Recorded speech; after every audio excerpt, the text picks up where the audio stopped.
A group of rescued lions this morning is adjusting to new freedom. They are exploring the terrain of their new home at an African wildlife sanctuary.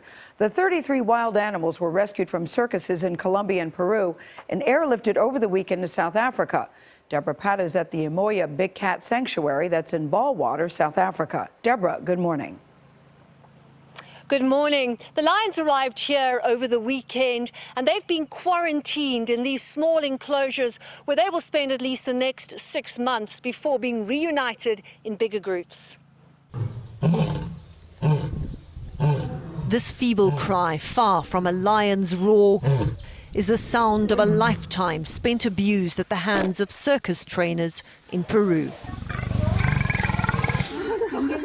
Tim Phillips, together with his wife Jan Creamer, heads up the UK and Los Angeles-based group Animal Defenders International, which rescued Ricardo and over 30 other lions and lionesses and organised for them to be airlifted back into their natural habitat. Certainly the biggest flight of lions that I know. It's also huge to bring them home to Africa as well. And it's not just symbolic, it's important to show people that animals belong where nature intended. The lions have lived a cruel, caged existence, often starved, beaten and abused. To get him out of the circus is one miracle. To get him all the way home to Africa is incredible.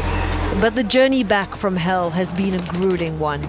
9 of the lions travelled 4 days in crates from Colombia, where they were joined by another 24 in Lima, Peru.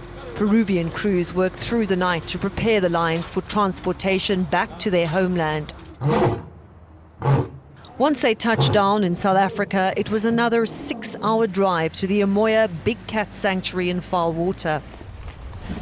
The big moment finally arrives. The lions take their first steps onto African soil. It's very good. From years of living in circus cages to this, their first taste of freedom. The first time they feel grass. The first time they rub against a tree. The first time they roar purely for pleasure and not to entertain.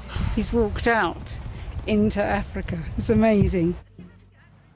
These lions will never hunt for their own game. Many of them have missing claws or fractured teeth, but at least these brave old warriors will live the rest of their natural days in a land that should have been their home. Nora?